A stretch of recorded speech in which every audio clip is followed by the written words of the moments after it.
जय हिंद साथियों, स्वागत है आपका अपने चैनल मेराज स्टडी पॉइंट पर। साथियों, आज के इस क्लास में हम पढ़ने वाले हैं क्लास 10 उर्दू द्राक्षा बुक का चौथा चैप्टर कटी हुशार, जिसके मुसन्निफा हैं डॉक्टर कमर जहां। इसके पहले के क्लास में हमने फरार अफसाना को पढ़ा था। यदि आपने उसको नहीं देखा है तो आई बटन पर आ रहा होगा, आप उसे क्लिक कर कर देख ले। तो चलिए हम शुरू करते हैं कटी हुई शाख अफसाना को।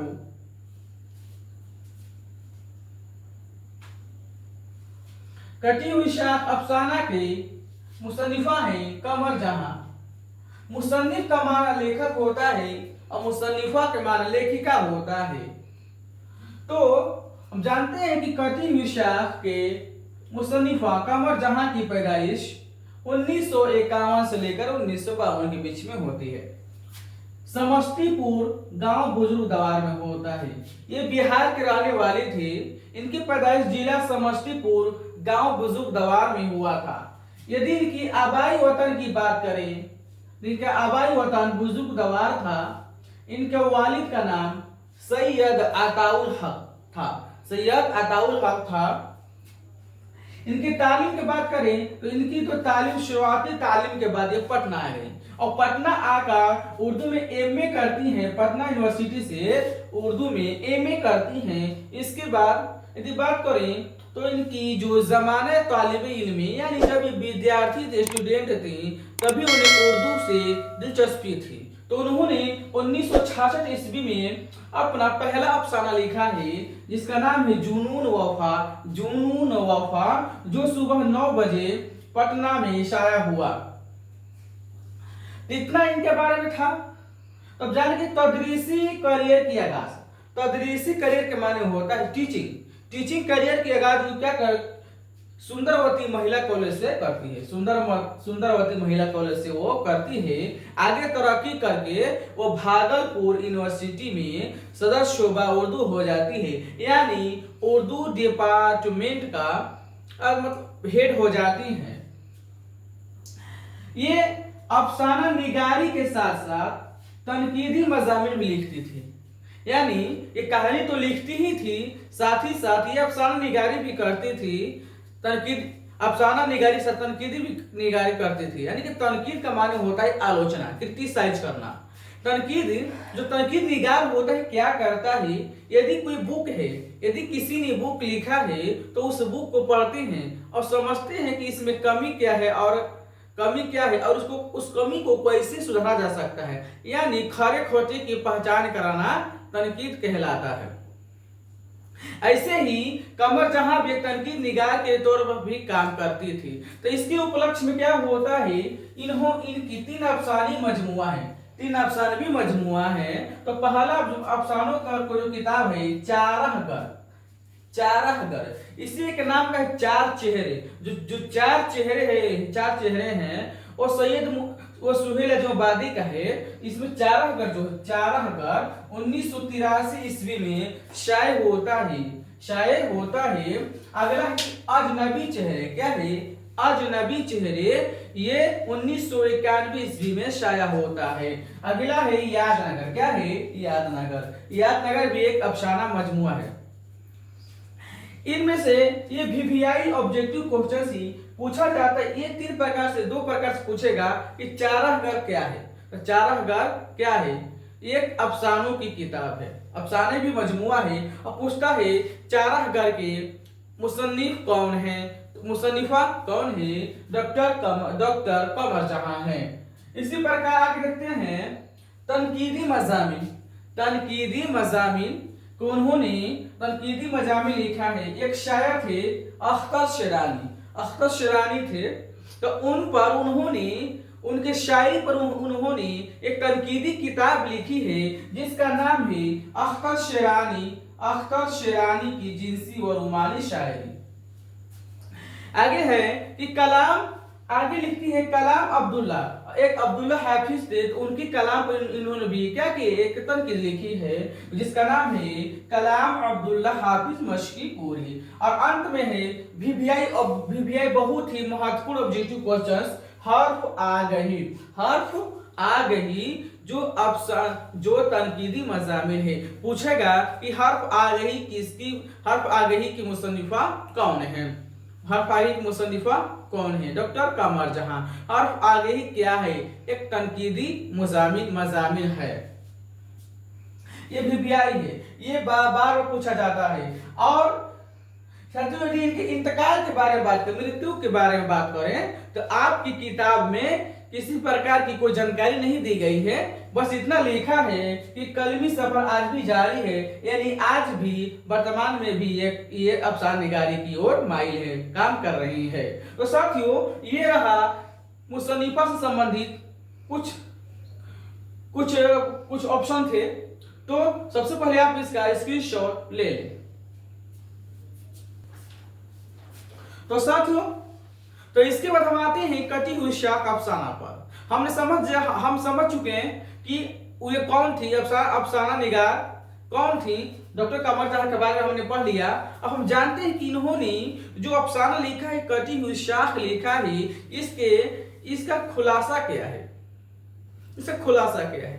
तो कटी हुई शाख से मालूम हो रहा है, कटी हुई शाख से मालूम हो रहा है, कटी हुई शाख के माने होता है टहनी, यानी कि जिस प्रकार एक पेड़ होता है, एक बड़ा पेड़ होता है, उसमें बहुत सारे शाखें लगे होते हैं। जब शाखें पेड़ से टूट जाती है तो वो अलग हो जाता है। इसी प्रकार वो कटी हुई शाख के माध्यम से इंसान के बारे में बताती है कि एक व्यक्ति है, एक इंसान है जो अपने गांव को, जो अपने शहर को छोड़कर विदेश में चला जाता है, इस ख्याल में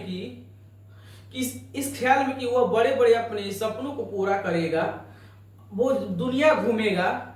लेकिन जब वो जाता है तो वहां कुछ दिन रहता है, कुछ साल रहता है। सालों गुजरने के बाद उसे ये महसूस होने लगता है कि रोज का वही काम है, दिन भर काम करो, रात को सो जाओ, फिर दिन भर काम करो, रात को सो जाओ। हमें एक मशीनी जिंदगी बन चुका है, एक रोबोट की तरह काम कर रहे हैं। यानी कि इस जो वैज्ञानिक युग में जो इंसान जो प्रेम को छोड़कर वस्तुओं पर लगा हुआ है, मोबाइल से लगा हुआ है, इलेक्ट्रॉनिक से लगा हुआ है, इसके बारे में कहती हैं कि इंसान इतना ख्याल में डूबा रहता है, हर वक्त नए नए चीजों के बारे में, हर वक्त नए चीजों ना वस्तुओं के बारे में सोचता रहता है, उसके दिमाग में ख्याल आते रहते हैं। तो ऐसी ही एक कहानी है कटी हुई शाख कहानी है। इसमें एक इंसान जब अपने गांव में आता है, बहुत दिनों के बाद, बहुत सालों के बाद अपने गांव में आता है, तो उसे ऐसा महसूस होता है, वह खुद को कटी हुई शाख की तरह महसूस करता है। यानी कि समाज से कट चुका है, उसके दोस्त यार जितने भी थे उसको भूल चुके हैं, उसके रिश्तेदार भी भूल चुके हैं, बस एक खंडहर था। तो साथियों तो इसी के माध्यम से हम अपनी किताब में दिया है, सारांश दिया है, उसको पढ़ेंगे और आपको समझाएंगे। अगर आपको वीडियो पसंद आ रहा है तो लाइक कीजिए, शेयर कीजिए, कमेंट कीजिए। अगर किसी भी प्रकार की दिक्कत है, परेशानी है, कमेंट जरूर करें, मदद जरूर की जाएगी। तो साथियों इसको सुनिए, आज का जो खुलासा है इस कहानी का, आज के जदीदी साइंस और मादी माहौल में मुआशरे में जो मसाइल पैदा हो रहे हैं, उन मसाइल को ही कमर जहां ने अपने अफसानों का मौजू बनाया है। यानी कि आज के जो वैज्ञानिक युग में लोग एक दूसरे से दूर भागे जा रहे हैं,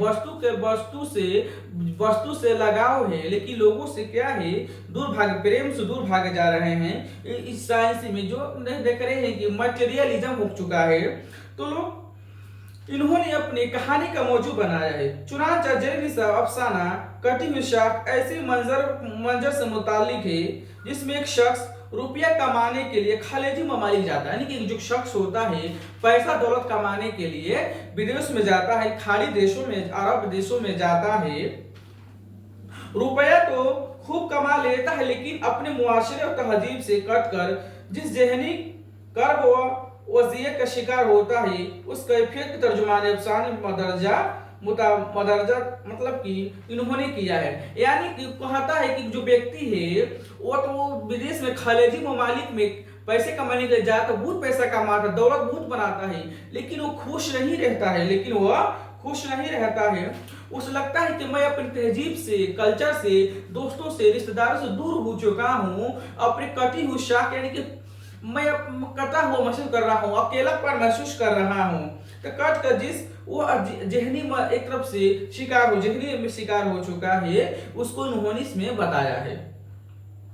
तो मौजूदा आहद की साइंसी तरक्कियों और उनकी इजादात ने इंसानी तहजीब को मुतासिर किया है, साथ ही अखलाकी पहलू को मजरूह भी किया है। यानी कि जो साइंस का जो युग है, तो इसमें इंसान की जो कल्चर है, तहजीब को मुतासिर किया है, यानी कि कुछ नुकसान पहुंचाया है, साथ ही अखलाकी पहलू भी मजरूह, यानी कि जो इंसान का कैरेक्टर होता है, अखलाक होता है, आचरण होता है, उस पर भी विज्ञान ने प्रभाव डाला है। जो साइंस का युग, विज्ञान ने प्रभाव डाला। जैसे बात करें एग्जांपल के रूप में कि लोग साथ साथ रहते हैं, मतलब कि जो पहले जब इलेक्ट्रॉनिक चीज नहीं था, जैसे मोबाइल नहीं था, तो लोग मतलब साथ रहते थे, घूमते थे, अपने बातें किया करते थे। लेकिन आज साथ जब आते हैं तो लोग मोबाइल में अपने मोबाइल में लग जाते हैं, मतलब पास होते हुए भी इसकी जो साइंसी जो चीज है उससे दूर हो जाते हैं। इससे क्या समझ में आता है, तो उनकी अखलाक है, उनके जो आचरण में, इसमें भी कमी आ रही है। इसी मौजू पर इर्तिकाज करके अफसाने का मरकजी ख्याल पेश किया गया है। यानी कि जो अफसाना का जो मरकजी ख्याल है, विषय है, किस पर घूम रहा है, ये साइंसी इजादात पर जो गुम हो चुके हैं खाली इस चीज में कि मादा परस्त माने खाली मटेरियलिज्म हो चुके हैं, पदार्थ के बारे में, वस्तु के बारे में, फ्रिज के बारे में, इस मतलब कि जितना चीज है ना खाली उसी के बारे में, उनके प्रेम से मतलब नहीं है। तो बताइए इसमें जिसमें मादियत का गालबा हो गया है। इसी पस मंजर में ज़ेनिसा अफसान निगार कमर जहां ने एक ऐसे किरदार को पेश किया है जो रुपया कमाने के लिए खलीज ममालिक जाता है। ऐसे तो बात करें इस किरदार के माध्यम से डॉक्टर कमर जहां ने तो बताया है कि एक शख्स के बारे में, लेकिन वो जो शख्स है सबकी नुमाइंदगी करता है, कि वो सिर्फ अकेला शख्स नहीं है। आज का लगभग 99% व्यक्ति मादा परस्त हो चुका है, खाली उसके पदार्थ मटेरियल हर चीज देखिए, आप आराम के लिए कुछ ने क्या नहीं कर लिया है, यहाँ तक अपने बाथरूम में जहाँ वो सोता है वहां बाथरूम लगा चुका है, उसे जाना ना पड़े, उसे चलना ना पड़े, यानी कि पूरा जिंदगी उसका जो मशीन भरा रोबोट भरा जिंदगी हो चुका है।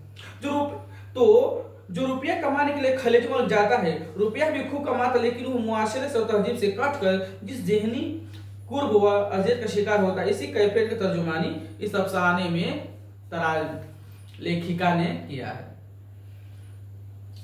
तो साथियों, तो मुख्य रूप से इसका बात है कि आज का युग वैज्ञानिक युग है, जिसमें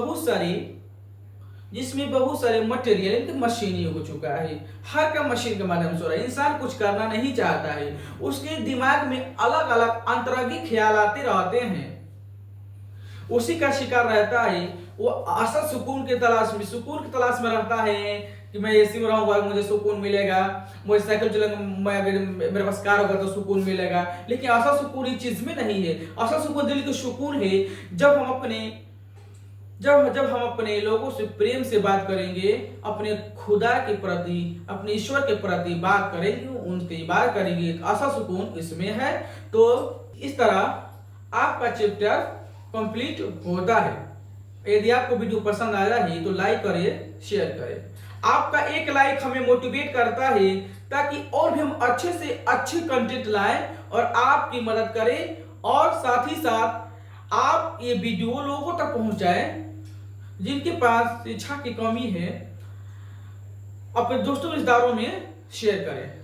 तो साथियों, यहीं तक अपने क्लास को समाप्त करते हैं। तो चलिए मिलते हैं अगले क्लास में। गुड बाय, जय हिंद, जय भारत, इनकलाब जिंदाबाद।